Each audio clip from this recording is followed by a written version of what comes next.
Welcome to Happy Hour. I'm Haley Chura, and this week I have two guests. I'm so excited to welcome first my coached athlete, and I just learned one of our top podcast listeners, Denise Frederick, Hello, everybody. and recent incredibly, like, I don't even know how to put this into words, like one of the top endurance athletes on the planet, especially in the month of May 2026. I don't know if anyone has covered more ground than Lauren Jones. I'm so excited to have both of you here on the podcast today. Thank you so much. Thank you. And well, first, okay, I need to talk about why I have both of you, because you two both just raced at the Chattanooga 70.3 relay together as a team of coworkers. Is that right? Yes. Lauren and I, and then our third person, our swimmer, Aaron Spoonhour, was ours. We all worked together at Children's Healthcare of Atlanta. Tell me a little bit more about the dynamic of this relay, because you three have raced together before. Is that right? Or at least you two have, I believe. And I Yeah. find it kind of fascinating to have coworkers. I mean, I know Children's there's a lot of people who work there, but still having coworkers who are willing to go swim, bike, and run that far. I mean, a half Ironman together in Chattanooga is pretty special. So, Lauren, maybe you tell me about how you got roped into this team. Yeah, for sure. Yeah. Well, so Denise and I did the full Ironman relay a couple years ago. We had a different swimmer that was not a coworker. We had a blast. Like I thought it was really fun. And then they asked me they wanted to do it again this year and asked me to run. And I was like, I can. The caveat being I'll be running 250 miles like the week prior. So like as long as it's okay if I like go slow and do all the things, and they said that was fine. Yeah, so we signed up and all went. But yeah, we have like such a great like co-working like relationship. Like we have a really fun group together. That's like we've worked together for years, and we just like enjoy each other. So it works really nice. And we did let the cat out of the bag there, because you Oh did yes. finish Cocodona 250. No, I'm so glad. I should have put that in the like major, like I just say big endurance athlete, but Cocodona 250, which has gotten a lot of attention recently.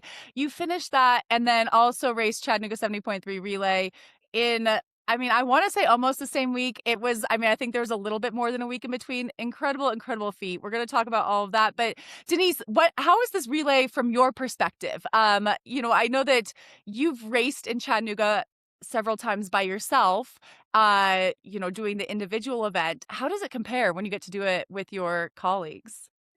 Well, I'll tell you, the recovery is so much easier. And so the whole thing is when I was looking to do this, I'm coming off of kind of like somewhat of an injury and looking to still want to be a part of this and wanting to also include Erin because she had a really significant long injury and she always has wanted to be a part of like competition. And I was like, well, this is like a great way to get her like to be a part of it. Cause once you get a part of this energy, you basically are like, I'm signing up, let's do something else. And that was like the whole reason, like when Erin and I did this in 2022, is I was trying to decide, can I really do a full Ironman? And I was like, why not just try the bike? That's going to be the hardest part, right? And so, I mean, there's nobody who I could ask to say, hey, you interested in running a marathon like sometime in the afternoon on a really hot day in Chattanooga? And Lauren was like, well, let me just check my calendar. And like 3 days later, she's like, yeah, I think I can do it. And I was like, okay, let's do it. So then when this came around, I was like, well, it's just a half marathon. Like Lauren can do that. Like even if she had to do it walking. So having like a relay is just like fun. And I love being around new people who are doing this and bringing like that kind of getting that excitement and energy from everybody. And because I just love this sport. Haley has taught me so much about it. And now I just want everybody to do at least part of it, Mm. even if it's a relay. I am so flattered. It's been fun to watch your revolution as an athlete, but also I feel like as almost like an assistant coach in a way, sometimes I feel like you have also given me advice. I remember for Ironman Texas last year when I was very nervous. I had crashed several months prior, and I hadn't really ridden my bike outside a lot. And I was getting out there and I'm Oh, racing yeah. in the pro field. And Denise actually gave me some really good advice where she was like, you know what? It's okay if you go slow around the corners. And that was really it was the like narrative that was playing while I was like, I would think I was like riding in third and I'm going around these corners and I was like, I'm just taking this nice and easy. I am going to stay upright because it was just psychologically, I needed that permission to Yeah. just be a little bit more careful, even though there's cameras, all of that. I was like, you know what? And it worked. I had a great race. I finished. I had actually, like, I think it was ended up being my fastest ever Ironman. And even though I'm technically the coach, I feel like Denise, you have grown into that role. Do you feel that? I mean, I think He's our coach at sometimes, work too. This yeah. yeah. Sometimes I do find I'm giving unsolicited advice, but um, most of the time I feel like it's well received, and I love being like a little bit. I mean, it's hard not to be a leader, so it's kind of easy for me to fall into that when I know it's my spot. So, and I know that I can tell you things and be like, it's okay, like so. Yeah, even on your like whatever, I don't even know how many Ironmans I've done or anything like that. But before we go talk more about races, again, this is happy hour and I know you two came prepared. Yes. I want to know what you're drinking. Lauren, let's start with you. Okay, well, I came back from Arizona. I've been in the sun and it was just like really becoming summer weather here. And so I just really wanted like a summer drink. So I had to reach out to my brother, who's the bartender of the family. And I was like, I need a very good summer cocktail. So he gave me the instructions to make a pina colada. So that's what this is. A nice little rum, it's got some coconut cream, pineapple juice, and a little lime juice. Very simple. You just shake it up with some ice, and it's quite tasty. My S- other frequent co-host, Jocelyn, would be so proud. She is like an amateur mixologist. She has a chemistry Oh, degree cool. and she likes to like Oh, use cool. that.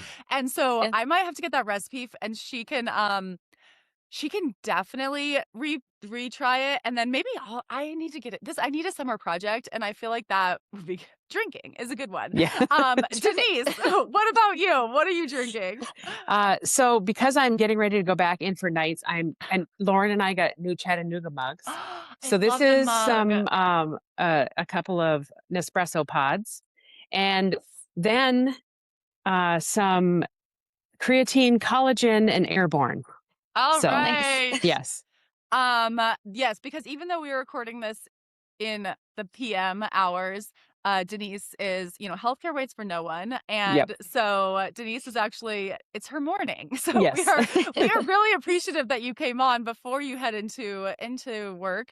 I am curious, when you two go into work, I mean, do people know about your races? Like, do they know? Do you get like some like kudos when you come off a weekend like you just had? Yeah, everybody wants to know about it, and like, there's always like curious questions, and like everybody's really sweet and congratulatory and stuff like that. Like everybody's great. It's fun. Yeah. Yeah, I've run into a number of people this week, and they're especially since seeing some things on Instagram, and like, oh my God, you guys did so great! It looked like so much fun. I mean, I would love to do something like that. And I'm like, well, we can put together a team next year. Yeah. So the main thing is we got to figure out who's going to actually work. So You're right. I guess You're right. yeah, that's true. yeah, Yeah. That is a little bit of a bummer. Someone has yeah, to stay home yeah, and Yeah. take care of the healthcare needs. yep, But I think it could be fun when you have like if you have like a little bit of a competition, two children's healthcare teams, hmm I feel like they can do it. But okay, I have two things. I have a wellness rescue shot because I have been a Oh, little nice. under the weather. I don't know if these work. I think it's kind of I don't know. I don't think it really works, but we're gonna try it you have anyway. to you have to believe it will work, Well, That's and right. I know then it anything will Yeah. right work. anything Mhm. right now, I'm like, I'll take Yes. it. But Yep. then, because I like to mix my wellness with some anti-wellness, I do have a beer, a by all means Nice. hazy pale ale, local Montana Oh, that brew. sounds good. So Yeah. Yes. yeah, Yeah, if you're ever up here, we have some good ultras. We do. Actually, we also have a Yeah. good local triathlon you could do as a relay if you Oh guys want to yeah. Yeah. travel. Okay, it's a Um, relay because I would probably not survive the swim, literally. So Yeah. to the relay. Yeah. that's like the one thing I can still do Nice. is swim. So, I could be an honorary member. Again, you can want Yeah. me in the operating room, but the only part time I'm in there is when I'm the unconscious one. Yes. But I can do the swimming and maybe if a pinch hitter if you can't get another Yeah. CRNA out here. I love that. Um but I do love how you are getting more people into this sport and showing that there are different paths.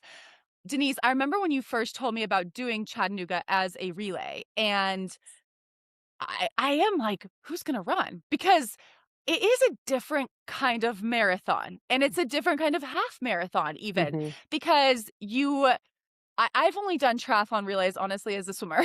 So I get to go Okay. first. It's very similar to a regular triathlon because you're starting at 7 a.m. You're done first. The great thing is you're done, and then you get to cheer for the rest of your team.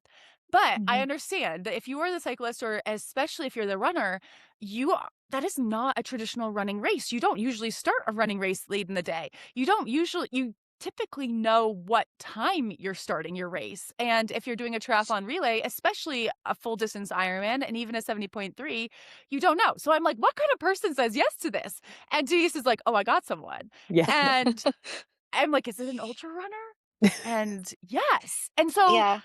Lauren, I'd love to hear first, like the perspective of doing a triathlon relay as the runner. What appeals to you? I just love the idea, like, a relay is not there's not a lot of running options for, like, a race that you could, like, relay with people, and, like, to be part of, like, a team sounded really fun because 'cause I'm usually, like, a very solo endeavor when I'm racing.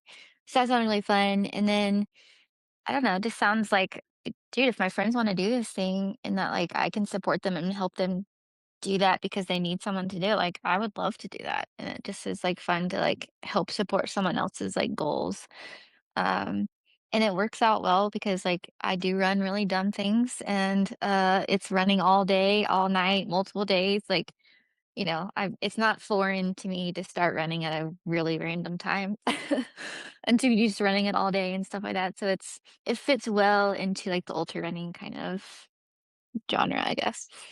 What is it like having, so many people around you, though? Because an Ironman's like 2 to 3,000 people, and they've all started at different times, they're all on the course at different times. What is that like? Entirely, totally different, it's crazy, not just the people racing, but also the crowds cheering, like, you're usually on the trails and, you know, there's usually, like, a quick start, and depending on, like, how quickly you get on single track, there's some jockeying up front in the first 100 yards or something, and then very quickly things space out, and you end up spending, like, the day by yourself, and maybe occasionally you see someone up front, maybe occasionally someone passes you or you pass them. There's no spectators on the top of the mountain and stuff like that. And so it's usually a very lonely sport. And so it was like the energy and like the fun of having other people around and like having spectators cheering and stuff. I like had a blast. I was like, this is so fun, So I probably ran too fast because I was like, this is so great. I can't believe people are cheering for me. Denise, do you go back out when you're finished? You rode the bike. So, what is your day like? Do you get there early and meet up with your team and then do your bike ride and go back out and cheer?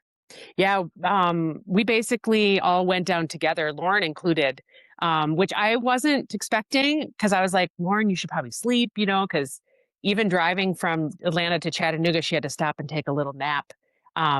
But she was like, no, no, I want to be down there for the start so I can see everybody off. And then, yeah, it was just like I finished, got cleaned up, and then it was kind of like, well, I should run out and go see where Lauren is. And at that moment, my stomach wasn't feeling the greatest, but when we did the full relay, oh yeah, we were out there like trying to find her along the spots and everything. So it was a lot of fun.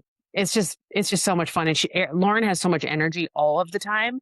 Um, so she's just excited, and which of course we all feed off of as well. Have you ever seen Lauren run an ultra?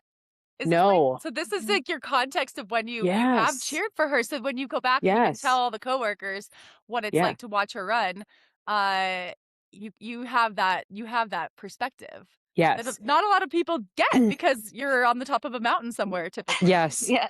We get little glimpses of when her husband and her crew has, videos and stuff they'll show of her at aid stations or coming in or leaving or something, but that's about it.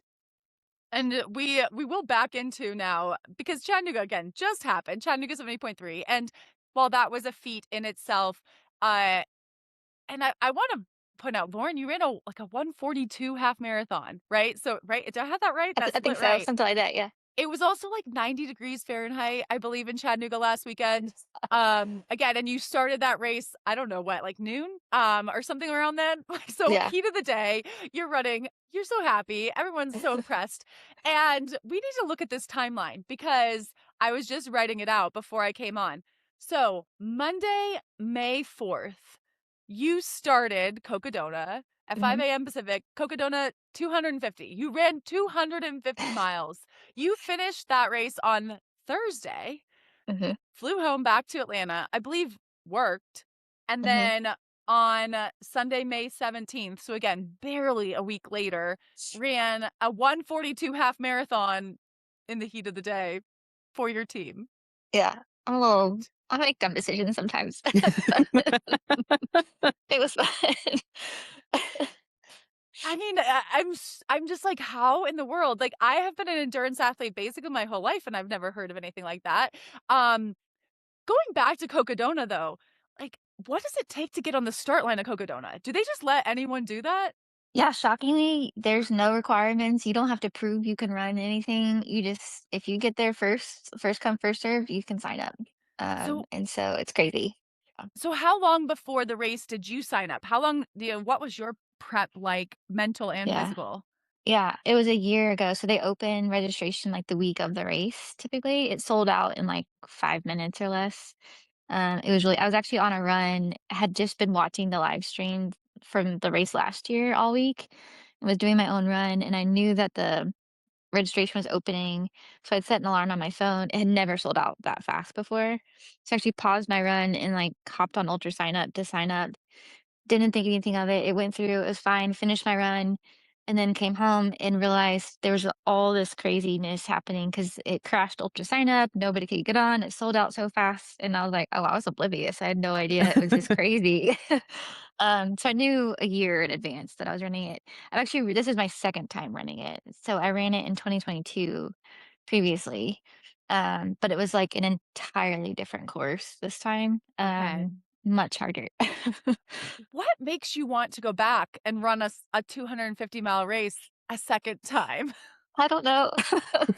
It's still not really sure, but the year I ran it, there was a fire on the course, and so that's why we rerouted and did a different course, Mhm. and that was, like, within a few weeks of the race, that all changed, and so I always felt a little bit, like, sad that I didn't get to do the traditional, like, true Cocodona, Okay. and then the race has just I did it the 2nd year of its existence, it was only, like, the 6th year it's been around, but it has massively evolved in that time frame, grew so much in popularity, so much in, like, just the number of people wanting to run it. There was, like, a 750-person wait list, and that's where they cut it off. Um, it's just grown immensely. The competition has, like, extra, like, I don't know what word I just tried to say there, but it didn't work, but it is, like, so much more competitive than it used to be. It's just become, like, one of the biggest races in ultra running in its short 6-year time, and so, I don't know, I just wanted to go back and give it another go and do the real course and all that and see how I stacked up against the competition and all that, so I would hate to run a fake 250-mile right, yeah. But, I mean, I how many people get in? Like, I think there was 450 or 500, something in that range of life. Yeah, that the demand, and yeah. Denise, I imagine that, you knew this was happening. Were you able to follow the live stream of Lauren racing? Yes, I was intermittently, like, going in and checking it, watching the live stream, and then at some point, like, I don't know, I must have checked it too many times. And then it was basically like, you timed out, you can't see where she's at anymore. And I'm like, oh my God, the system is crashing, and then I was like, okay, should I text Tim, her husband? And I was like, okay, do not text him. Everything's fine. Just wait a few minutes. We had to wait like a few hours, go back in and check. Okay, she's still in eighth place. She's still upright, and then we'd see something else. Tim would post at an aid station and, she's eating like, did you eat like a Whopper at some point? Yeah, I attempted to. I Oh, okay. immediately threw up. Yeah. So that did not go down. Ultra runners, they eat some random stuff, Haley. It's Oh, yeah. not gels. Mm. It's mashed potatoes and rice or noodles, Lasagna, I had Whoppers. the Yeah. best plate of lasagna ever. It was so good. Yeah, Yeah. Throw that on, crazy. throw that into the mix of everything. No. No, Mm-mm. I no, I am in awe, but it did feel like the race has gotten a lot of attention the last 2 years. At least that's been on my radar. And then this year, I felt like a few of my friends and I was like, "Whoa, the algorithm loves Cocodona." Yeah, And it was like, I mean, there's just some really spectacular photos. And I think, during that time, Mhm. social media has gotten bigger. And I yeah. think that is, but it's amazing to me that there's more than 1,000 people who really want to run 250 miles. What's going through your head when you're on that start line? Oh gosh, it's like way too much to even begin to process like what you're about to do, and you can't. It's really easy to think about or want to think about, the end of the race, but to digest that is, like, impossible, so it's you know, for me anyways, I have to, like, break it down into smaller chunks. Because if I think about, like, "Oh my gosh, I have to go climb Mount Eldon," which is the last 15 miles of the race, um, that's so far that's days away, right? And so, you just break it down into little chunks, and, I just, like, truly tried to stay very present and, like, "Okay, this section, this when I start this race, I'm gonna run 7 miles to the first aid station, and that's where I have to get to right now, and then when I get there, I have to leave there with 4 liters." They have, like after that, there's, like, no aid for a really long time, no water or anything, so you have to carry all this stuff. So I was like, "It's okay, I'm not gonna worry about the weight of the water at this point. I don't have to have it right now. I have to have it in 7 miles, but we're gonna do 7 miles, and then we're gonna worry about getting all this water, and then we're gonna worry about climbing all these mountains." Like, the first 30 miles has 10,000 feet of gain. It's a gnarly start, gnarly way to start, like, a 250-mile race, it's crazy.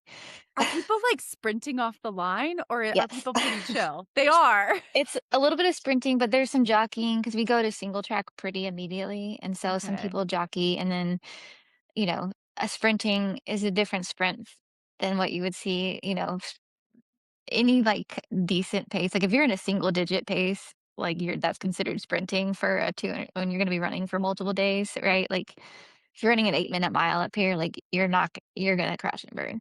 And so it's generally fairly controlled, but people still go out quite fast in that first day for sure, and then pay for it later. And you mentioned your husband, Tim. What was your crew like? How many people?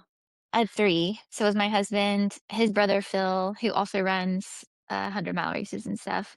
So we like crew each other. And then my buddy Eli from here in Atlanta. So it's just the 3 of them. Yeah. Is anyone running with you at any time, or are you by yourself the whole time? Yeah, you're allowed to have pacers after Whiskey Row, which was like mile 75, I think. You're allowed to have pacers at certain places.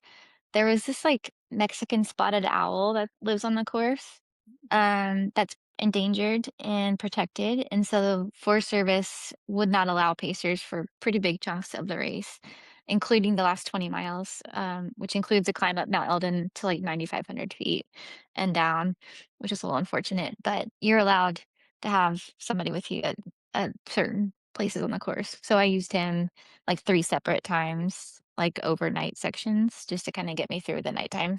Because you are not stopping to sleep, and neither is your crew. You are just continuously moving. Did did you sleep at all from Monday to Thursday? Yeah, I ended up sleeping more than I anticipated or planning to actually, which is a whole nother story from a different race I did. But I came into mile 211 Tut Hill and was just like broken in every way possible. Like I couldn't run without like hunching over. I was like had gotten so dehydrated and I had this blister that was killing me. I was just in bad shape. I was like shivering so bad, even though it's like 90 degrees outside. So I think I was just really dehydrated. Mhm. So we did like a really big sit down reset. I actually slept for like an hour there, just to kind of get back on top of things. I drank a bunch of fluids. We popped A my l like blister. a long sleep is an Yeah, Yeah, hour. an hour. yeah, Yeah. very long sleep. That's a very long sleep. I did not plan. 20 minutes max was my plan going in. And so that was like not what I had thought. But the reset worked. I felt a lot better, and I was able to like run after that and felt like so much better. And then I ended up sleeping more later because my, like, time goals and place goals had kinda gone out the window, and so I was like, "Well, if that's the case, I'm not gonna hallucinate like I did last time. We're gonna sleep a little extra, and we're gonna try to enjoy this a little bit more." Um, As a healthcare professional, what do you feel about, like, what you're putting your body through when you're getting to a point where, you didn't quite get to hallucination this time, but it sounds like you have before? yeah, it's not healthy. It's not good for you. But, neither is sitting on the couch either, so I don't know. It's a balance, and we don't do it every day. This is like, a rare instance and stuff. So, a few times a year you're racing long. I don't race 200 milers more than once a year kind of thing. So it's a balance of, you know, probably not the best thing for my body, but generally speaking, I think I'm in a net positive. Denise, I Yeah. have the same question for you because, I mean, Ironman, I feel like it isn't quite that extreme. You're not going for multiple days, but there's times when I'm like, I'm like, oh, is this healthy? I mean, how do you feel? Well, I think, like, if you look at the way probably Lauren and myself and a lot of the people that we work with, we really try to, like, focus on having, like, a good balance of eating well, staying hydrated, yes, having some alcohol, enjoying life, and trying to be, like, very intentional about that when we can, because I think that otherwise it's just I don't know, it's not gonna be fun. I don't need to have, like, some sort of restriction on everything that I do. We have enough, like, of that and the pressure from outside of the world and everything, and I'm sure, like, with both you and Lauren being, like, professional athletes, like, you know how everybody like looks at you and how all of that is. So the nutrition piece of all of this is so important. And Lauren has always done like a really good job. I mean, the first thing I'll always be like, Lauren, have you eaten enough? Have you been eating? And Lauren's like, oh my God, this is what I ate. And she shows me this giant plate of food, and I was like, okay, good. That's the best way to like recover. And then of course sleep. Um, but I mean, I think like I think it's just, like, become habitual over the course of the last I was trying to think, have we worked together for 5 years now? Yeah, I think so. Probably, right? Yeah, and I think Yeah. Haley as well. So there's been so many, like, changes over the course of the 5 years and all, like, getting, like, towards the better, but I think it's trying to be consistent with all of those things. And then if you're not, or you have, like, a little dip, it's okay. You recover Yeah. from it because that other stuff doesn't hang on. I can't hang on to that stuff anymore. I did for too many years, and now it's like, yeah, I have a little bit of this or a little bit of that, it's fine. So, I think balance is key. Like, yes. you know, this is my livelihood is not through running. I work for a living and stuff like that. This is genuinely a hobby that, I try to take That you're pretty really good seriously. at. Thanks. Yes. Yeah. Yeah. But, so it's like a balance, and it's like I don't want this to control my life, but I don't want to not see what my potential could be either. And when you're running through the night and all that, and I'm sure those voices come in, and you're going through multiple nights, and those voices come in and they're saying, "This is your hobby, and why don't you just stop? Why don't you just Yeah. take a, more than 1 hour nap?" How do you and I'm sure they tell you much worse things. How do you Yeah. silence those voices and say, "No, this is still really important"? Yeah, it's like, it's hard sometimes, like, to remember, and I think you have to do some work mentally before you ever start the race and be intentional about where you want your thoughts to go or where you don't want your thoughts to go, and then try to remember that during the race. But it's like I worked really hard for a lot of years. Like, I've put a lot of time and effort into this, and yes, it's very easy to just let up when it's hard, and it's always gonna get hard at some point. I've cried so many times. I cried a lot this race, like, it's just part of it, but to remember the work that you've put in, the intention that you had before you ever got there, and to remember, like, just to be true to what you wanted for yourself while you're out there is it's hard to remember, and it's hard do, but if you do it, you might have a really good result. What is it like running through the night and dealing with that sleep deprivation? When I'm not sleepy, like the first night, I love night running. It's really fun. It's really peaceful. It's usually not as hot, which is great. It used to be really, really scary, as you can imagine, but I've done it enough years now and enough times. I just kind of really enjoy it. It's just kind of like it's different. Like, how often do you get to run through the night in the middle of the woods? And being in a race setting, like, while I may not be with somebody right there on the trail, I know that they're out there, and so, like, I don't feel as scared as if I were to just, like, go up to the mountains today by myself and run, and so there's just, like, a little bit of safety that comes in there, whether that's true safety or not, but, like, at least I feel it, and so it's just kind of fun to get this opportunity to do something that, like, most people will never experience, and even people that do don't get to do it that often, so I just try to, like, really enjoy it. Do you think being we just talked about Denise going in for the night shift. Do you think being someone who works night shifts, like, do you think that that helps? Oh, for sure. Yeah. Yeah. For sure. I mean, it's like it helps both ways, I think, right? Like just being used to being up at night running, it's like, well, if I can do this for my hobby, I can certainly do it for work. If I can do this completely self-inflicted, I guess I can do it while I get paid too. Are we suggesting that Denise do a night race? Because I feel like you don't even Yeah. have to do, like, super long ones. They have some that are, like, they start really late Oh, or, yeah. like They have some that start at night. Oh, yeah. Yeah. Mhm. You is know, that I interesting? oh god, I don't think so, not anymore. But, here's what I'll tell you though. I did one of those Ragnar relays Oh, yeah. a Mhm. Okay. long time ago. Now I think that would be right up your guys' alley as well. I Oh, could put us to get Okay. together a team. Yeah. And we had to do 2 legs of it that were at night. And, Oh, cool. like, Yeah. when you're wearing that headlamp and you turn to the side and you see all those, like, eyes in a field, Yeah. I don't know about that. That's a lot. It's unnerving, and, Yeah. I told Denise about this, but a few weeks before Cocodona started, my girlfriends and I were in the Grand Canyon running, just for fun, and Trail we just like had vacation running. That's what yeah, that is. Yeah. that's what we do, yeah. We're weird, but, we ran, like, 50 miles in the Grand Canyon, but our last the last mile, we were, like, hunted by a mountain lion and had, like, a pretty intense encounter. And now, like, I've always been scared of the eyes in the woods, but now they're a little scarier. Yeah. For how sure. did you get away from the mountain It lion? Just was, turned around? we made so I was just screaming, like, every, like, instinct in me. I was just, like, screaming at the loudest I could scream. My friend Holly had a whistle that she was blowing really loudly.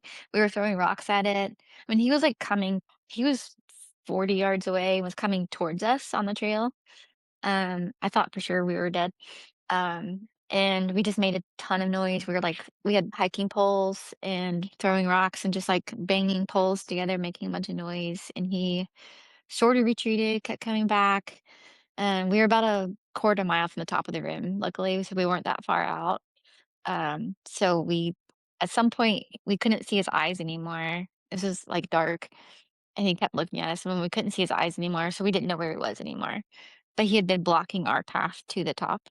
So like, well, we don't know where he is. We're just gonna we just sprinted, screaming like at 7,000 feet on the south rim, running uphill, screaming my lungs out. And I was like, I don't have enough oxygen for this. I was like, but if I don't, I'm gonna die. So you just gotta keep going. It was crazy. Yeah, so, I mean, maybe that helps a little bit with the perspective of I'm on the start line, I made it, I got here, Yeah. I'm still Yeah. here. What was the longest training run you did, training for Cocodona? I did a few 40 milers. Okay. That was about as far as I went, yeah. And I guess the Grand Canyon, the 50, How does 45, 50. how does the physical fatigue of Cocodona compare to what you do in training? Because I can't imagine, like, how do you simulate the fatigue you feel from 250 miles of running? Yeah, it's pretty near impossible. I've been shocked at like how well I recovered though. This training block, I did a lot of focus on vertical. So I did a lot of stair climber, a lot of back-to-back runs, a lot of still like threshold kind of runs and stuff like that too. And just try to get as many miles as I could. And, I'll never be like the pro level 100 plus miles with a full-time job, but I was averaging like 80 miles a week and then doing stair climber and things like that too, treadmill hikes and stuff. with weighted vests and all that. So you just kind of like fatigue your legs out as often as you can, as much as you can. Um, but it worked. Like my legs were never really the big factor. Like they felt pretty good and recovered quite well after. Yeah, and can you before we stop talking about Cocodona, like, do you have like, a best moment and a worst moment? Was the worst moment um, the nap, the one-hour nap? Or No, was there something else? there was way worse things. There was like really early on the first day, probably like 50 miles in, I was like puking my guts up. That was pretty low and rough. Although I did feel better after that, but that was low. And then there was this one section called the Hangover Trail in Sedona, if you've ever heard of it. Um, I'm scared of heights, and this was like slick rock, really smooth. Like you're basically like climbing one of those big rock formations essentially, and there's like no trail. You just kind of like scale the rock. But if you look behind you, it was like a couple thousand feet down. And that was terrifying to me. I brought my brother-in-law Phil with me on that part, and at some point I was like, I can't figure out how to get up there where we're supposed to go. And he looks at me and he's like, "There's a handhold right here. Like you can put your little fingers in this crevice." And I was like, "I'm sorry, what did you say to me? I'm a trail runner." I was like, "I am not a rock climber, and I have 150 miles on my legs, you know." And so, while looking back, it's like cool that we accomplished it and did it. I was terrified in the moment for sure. So, Were you doing that in the daylight or in the dark? in the dark.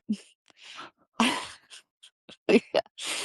Yeah. Casual, I mean, how many headlamps do you have? Like, how I just have one on. I know a lot of people like the waist lamps and stuff too, and they certainly help.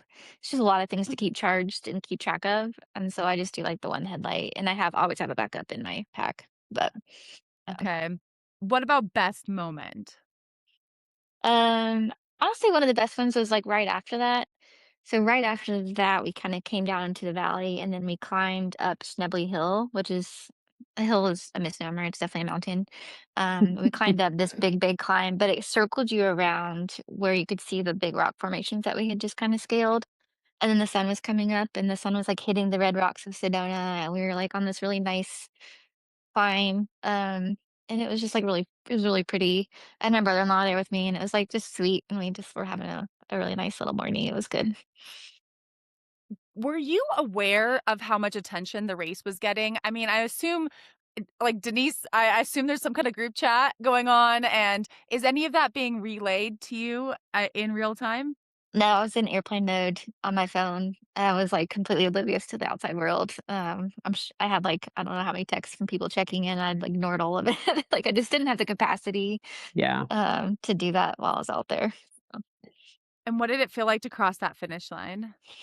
so good. I mean, it's quite a journey, and I was like, I had a lot of some ups and downs throughout the race, and it didn't go as perfectly as I wanted it to go, but having done it and it was so much harder than I thought it was gonna be.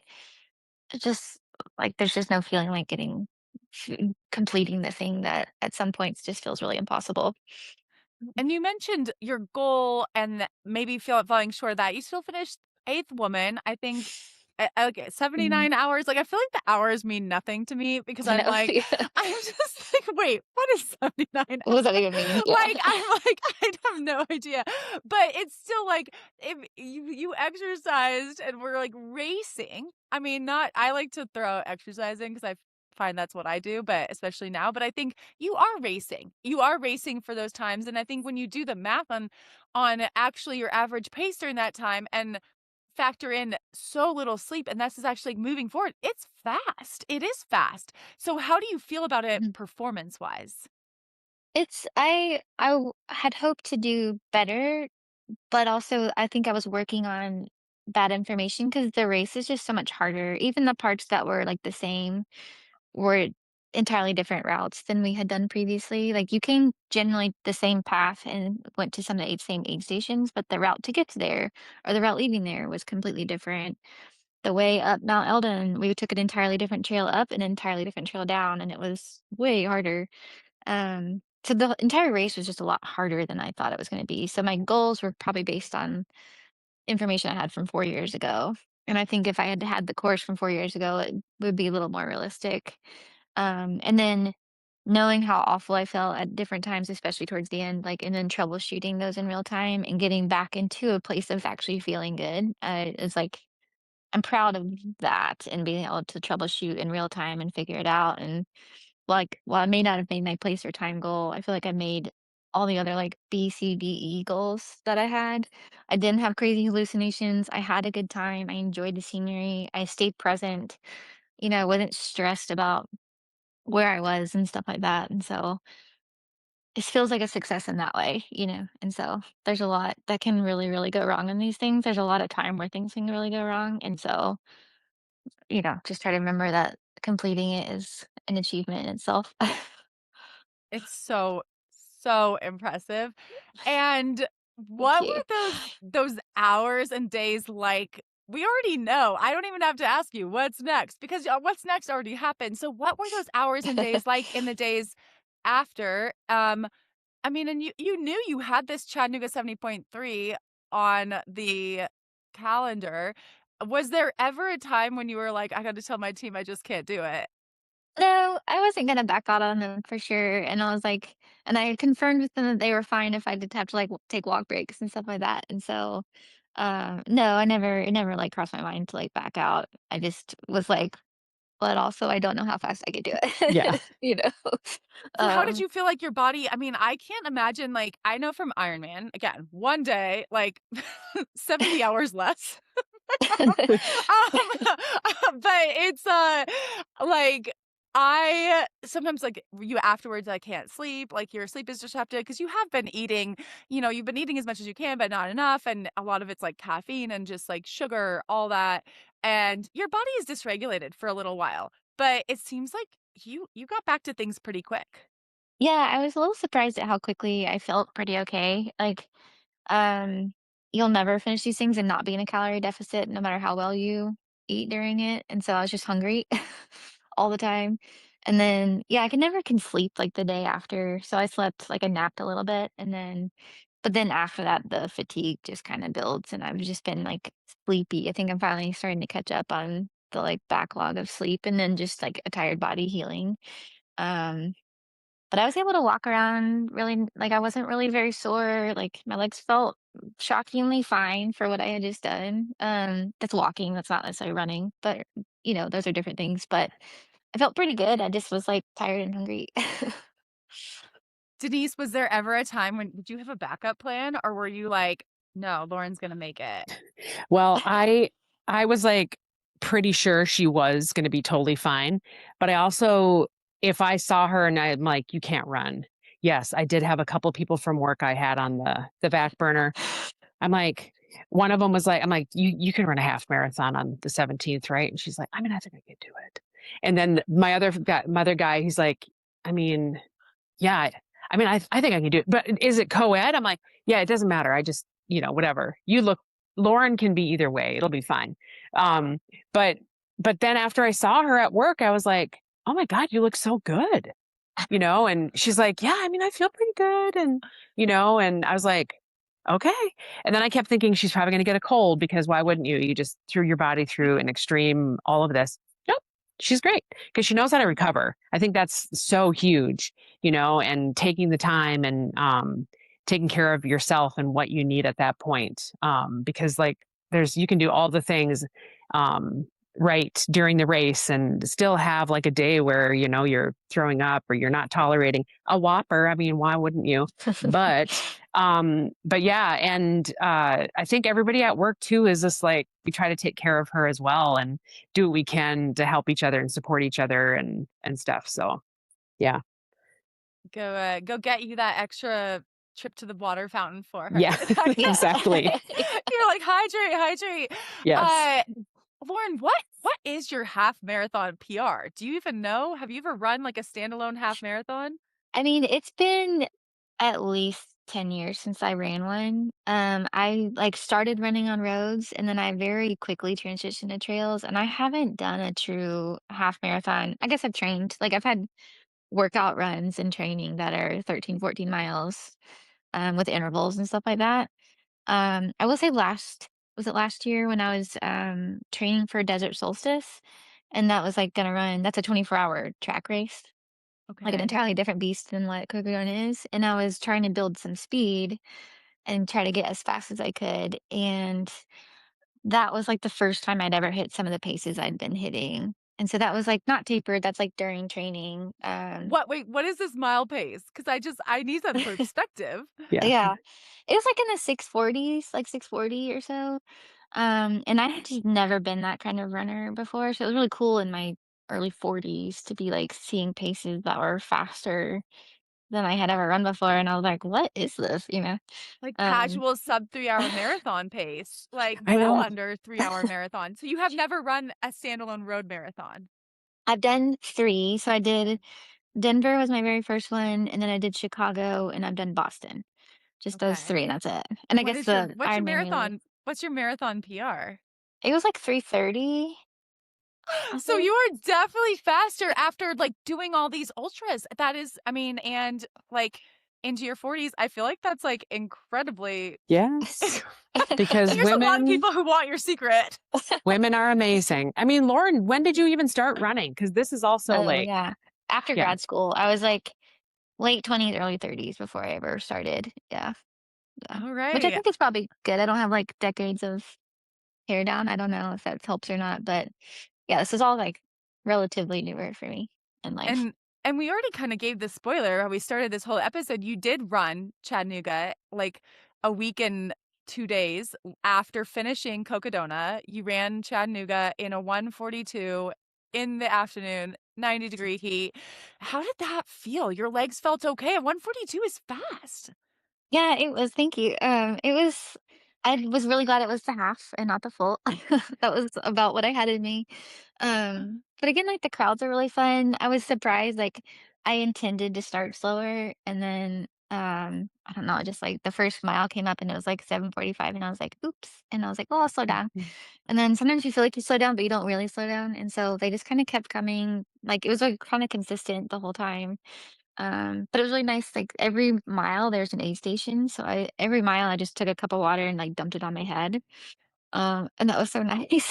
So it was like, put a whole bunch of ice in my bra, We are so so spoiled. Us Ironman it was triathletes great. are so spoiled. I learned that. I dabbled a little bit in the ultra world and I was like, what is this aid station? I'm like, Yeah. I am so high maintenance. I said that to someone else too. I'm like, they asked me, they're like, how frequent are your aid stations? I was like, every mile. And they're like, and I Yeah. was like, Yeah. oh, I need that. Like, I'm like, that is the only way I survive. And Yeah. but you're used to going up a mountain and down before A you very get to long way, your yeah. Yeah. Yeah. so it's all the different perspective. Your swimmer Erin, Denise had a really strong swim. Denise had a super strong bike, and you came in with that really strong half marathon, and your team finished third on the podium for the Yeah. women's relay. Which, I mean, you have to feel pretty good about that, both of you.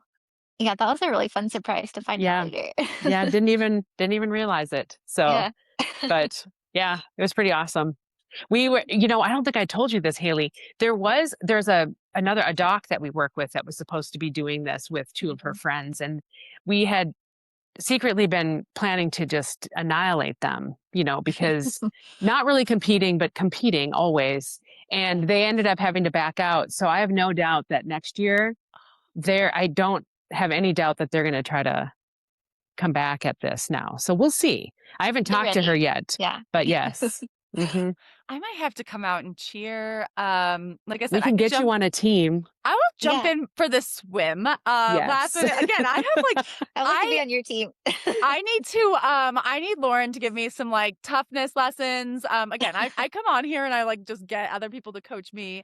But because I'm like I do need some lessons on like I've said it on this podcast. Like I was like, oh, I'm gonna run an ultra, and then I honestly got to like 16 miles and I was like, I don't feel like it. And then I Yeah. ended up running 50, but I was like, Oh, nice. Yeah. you know what? I don't actually think I need to go beyond 50. Like Yeah. I was like, that felt like enough. But then there is a piece of me that just loves the idea of covering 100 miles under my own power. 250, I don't know, but honestly, I was starting to get afraid of the dark. Like not like I'm Yeah. not afraid of the dark, but I was just like I don't want to exercise in the dark. And I think even, I did a one triathlon race that started at 5 p.m. and it was on a track, like, it was in Miami on a speedway, and I remember watching the sunset on the bike, and I was, like, so sad. Like, I was really sad, but then, honestly, the sun went down and it got cooler, and I was like, "Oh, I love this." But, Mhm. like, the psychology, I don't have that. I'm like, I am a daytime person. I don't know if I maybe I'm not built for it. I don't know. Do you have tips? It's tough, like, I think the key is you have to commit to what you want before you ever start. Like, if you don't have in your mind, like, "I'm for sure making 100 miles," you will find a reason to not do 100 miles, for sure. So, like, you have to know without a doubt that you're gonna do the thing before you do it. And then it's a lot of caffeine. And just, like, some practice, like, do some later evening runs or, like, do some or bikes or whatever. Um do some stuff and just kinda get a little more comfortable with, like, the different hours, and yeah, caffeine pills do wonders. I'll take that as advice. Okay, so do we have a relay reunion date set? Is it Chattanooga next year? Is that still in the works? I mean, I guess it's a little early to commit on that, but it sounds like your relay team is going strong. You are not done, and we have plans for the future. Absolutely. Yeah. Yeah, well, I think we said we wanted to get a few teams from work together because obviously we wanna compete against them Okay. because naturally, why wouldn't you wanna beat your coworkers? Yes. You know? So Chattanooga 2027, again, would you do Cocodona again? I mean, I guess you would have already had to Ooh. sign up. Yeah, they switched to a lottery this year, which I think is maybe still open or not. I'm not ready to commit to Cocodona yet. I think I technically during the race I retired from running. Um, I think I'm gonna come out of retirement, but I'm the multi-day thing is a lot. And so I think I'm looking ahead and I'm gonna do Javelina and then go back to Desert Solstice this year. And so just to getting into some like more like true, like, running, like, rhythmic, kind of, like, just, like, like, more true to, like, the roots of what running is, I feel like that'll be really fun, like, it's just a different kinda running when you just, like, run nonstop and keep a pace and hold it and all that stuff, and not wearing a heavy pack. Oh, Yeah. that is, like, right up my alley. I love Yeah, loops. Like, I do yeah. love the idea of loops. My background is swimming, so I'm like, I think that sounds so fun, and, when is desert solstice? Is that over I'm guessing some one of the solstices. I'm like, is that Yeah, winter it's or winter summer? solstice. Okay. Yeah, it's, In like, the the week desert, before I guess. Christmas. Yeah. Oh, nice, and, Yeah. how big is that loop? It's a high school track. So, How far yeah. did you run? I should know I did this. 154 miles. Mhm. On a high school Right? track. Yeah. Yeah. How many people are on the track? Is it crowded? No, they limit it to 25 people. So you have to like Okay. there's qualifying standards and stuff like that. You have to like be invited to come and stuff. So they keep it very small because it is such a small I area don't to know if I run. love Yeah. loops that much, but wow, I can't wait to track you because that would also be a great spectator race though, because you could truly Yeah. just like hang out there and just Yeah. Yeah. like see you Oh every yeah. like 2 minutes or something. Yeah. They live But stream it and there's drones and there's all the things, cameras everywhere. You can't hide. well, Lauren, continue to recover because I Thank feel you. like this is not something that even just like it hasn't even been a week, but that you just get over in a week. But congratulations, Denise, congratulations to you as Thank well. you. I hope you continue to recover as well because 56 miles on the bike, as I know, I I haven't, can't. well, that's that's a lot, but congratulations. Thank you both for coming on the show. I really appreciated it. Thank you And so much. what an adventure. I am inspired and can't wait to yeah. I'm gonna like I've gotta sign up for something. I have signed up Yeah. for one. It's only Okay. 38K, but that's like far for me right now. And so That's I'm okay. like, That's great. I will commit to 38K and I will make it. Okay. It's point to point too, so I can't quit. But Oh, yeah, that's That's good. point to points are fun. If you ever want crew or pacers, I'll just let me know. I'll be there. Right? well, See, I that told her was that too. I'm like, okay. That was something I learned I'm ready. when Yeah. I was like, I can do this by myself. I'll just use the aid station. And I was like, and then everyone else, like at ultras, people are like serious crews, like Oh, it's serious serious. crews. My husband takes So it very serious. There's a clipboard involved, and it is very serious. Yeah. no, I need some like tips on that because I do Yeah. think maybe that would also help. That was Yeah. like these are the things I learned. I'm like Ironman, you kind of can do a solo. I mean, it's more fun if you have friends, but you can. They're just Yeah. it's a different it's a different animal, We'll get but you ready. Yeah, I'll help you through okay. it. Yeah. Okay, maybe I do need to go more than 50 miles. Well, thank you so much, Yay. Laura. Thank you, Denise. I will Yeah, chat thank with you you. soon. Okay. Okay.